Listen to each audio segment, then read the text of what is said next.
High মানুষ, কিসের এত অহংকার করো তুমি?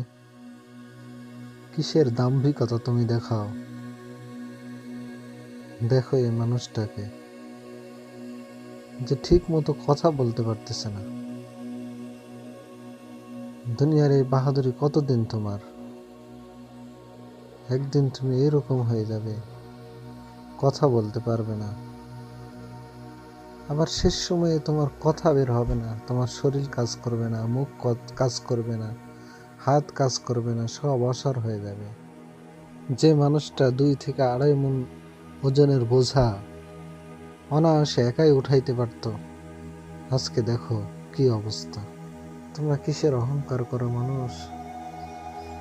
মরার কথা চিন্তা করো, তোমাকে মরে যেতে হবে, এই কথাও চিন্তা করো। তুমি আল্লাহকে ভয় করো।